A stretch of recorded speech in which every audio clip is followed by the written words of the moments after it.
Hello everyone, welcome back to Witches of the Moon. This is season 12, week 9, and this week we are talking about dirt, types and their uses. Now, I originally thought about just doing kind of a general video about the different types of dirt and what you can use them for, but I think I'm going to focus on a specific type of dirt. If you watched last week's videos, I did mention, excuse me, one type of dirt, and that was bank dirt, which you can obtain from any bank or a place that used to serve as a bank that maybe has it on the outside of the building. That's still going to carry that energy of people coming there for the purposes of monetary exchange. And so you could utilize that dirt and money spells and things like that. But today I want to talk about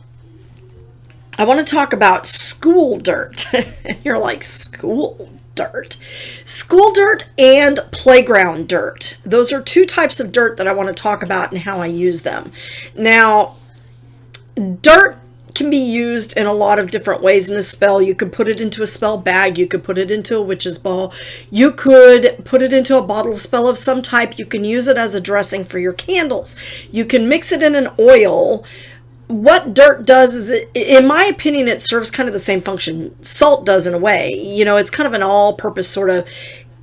You can use it in a lot of different ways. Salt you can use in a lot of different ways. You can sprinkle it around things. You can add it to things. You can put it as a dressing. You'll roll your candles in it with some oil. You can use it in oil. So that's what I mean by it's kind of like consistency. It's a lot like salt, right? So salt comes from the earth. So school dirt is something that I use when I am trying to increase knowledge about something. So for example, if I had a particularly tough subject, as many of you know, I'm a PhD candidate at Texas Women's University, and there are some tough classes in there. That theory building class, I walked out of there wanting to just blow up my mind. There were certain things that are difficult for me. Mathematics is very stupidly difficult for me unless it's within a specific context. Like, I suck at algebra, however I understand chemistry really well, but to me it's because in algebra they're taking letters and numbers, two things that should not be mixed, mixing them together randomly and saying this is, you know, figure this out. Whereas with chemistry you have a formula that is something becoming something else. It's very clear to me. So I often will use school dirt and spells to help open my mind to that topic. If I have someone that I feel needs to learn something, kind of like an open your mind sort of spell, I could use road opener oil, and in that particular road opener oil I will put in school dirt. So I'll just go down to the local school. We have an elementary school over here, and I'll just go and scoop some dirt out of the yard and take it with me. It does not take a lot, but schools are places of learning and ideas. So if I'm wanting to, that's another use for it. If I am trying to open my mind to creative ideas, like I'm a writer, so sometimes I get writer's block. You know, it happens. You know, you start out with this great idea, and then you sit down to start working on it, and boom, all of a sudden you're like, oh my god, where did all my great ideas go? They just sort of flew out of my head.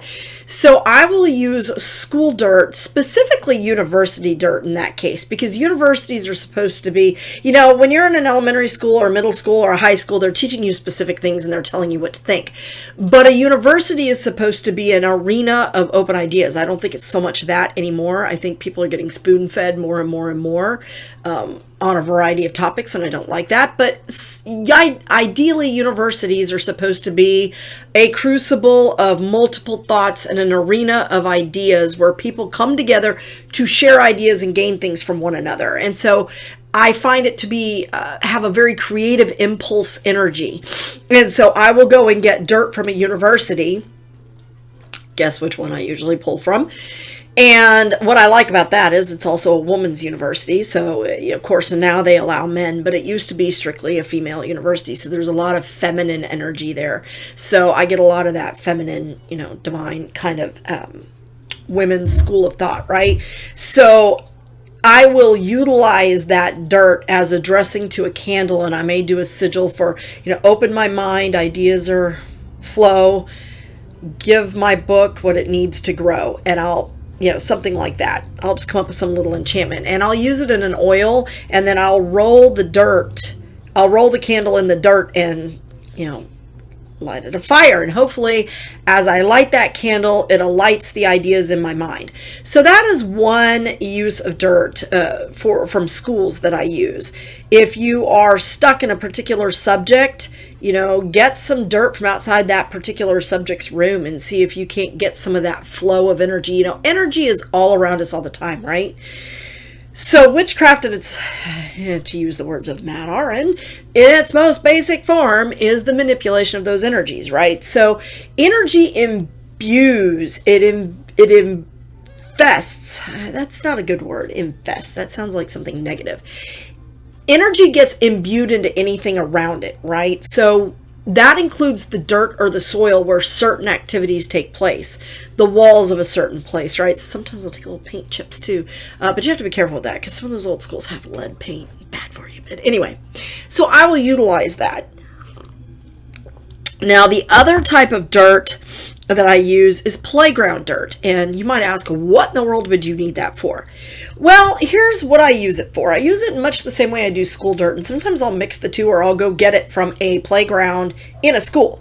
Because what do kids do? They play, they're creative, they're imaginative. When they are out of doors and not, on their video games, which, don't get me wrong, folks, back in the day, Natalie was quite the gamer. I lived on my Atari and then a PlayStation. So, and then mudding, multi-user dungeoning on the computer. So I've done my fair share of gaming, okay? But when I was a kid, there was a balance between how much indoor time we spent on video games and how much time we spent out of doors. And I've always had a very vivid imagination.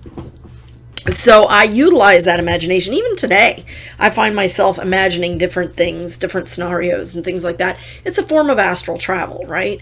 So what I will do is I'll take that dirt, and once again, if I'm needing creativity or I'm wanting to open my mind to an idea, if I'm trying to create a specific goal for the future or something like that, I will open myself to that creativity.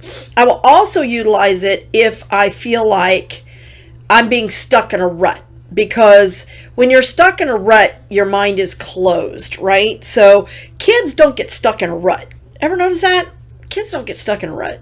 They imagine themselves out of it. And so I like to utilize that creative, playful impulse. Also, if I feel like my life is taking too I don't want to say stable a turn, but too serious a turn. If I feel like a sense of frivolity and laughter and joy has been lost, I will go and scoop some dirt and I will just hold it in my hands, and I will allow myself to be imbued with the joy of children playing on the playground. There's a lot of laughter. You can almost hear the laughter when you hold it in your hand. Now, that's not to say that everything that goes on a children's playground is happy and joyful, because as a child, I spent a lot of lonely moments playing by myself, imagining friends into my life, or sitting out, against the wall of the school while everybody else played because nobody wanted me to play with them. So I was the weird one. So, it's one of those things where I was very lonely as a kid. But that's where that imagination came to life. It saved me, right? When I read my books on the playground, I became friends with Anne of Green Gables. So having that kind of energy there, that joyful, raucous laughter, playing, roughhousing, rough and tumble, imaginative kind of energy flows through the playground of a school. There's more laughter, I hope, than sadness. So I will take that and I will utilize that.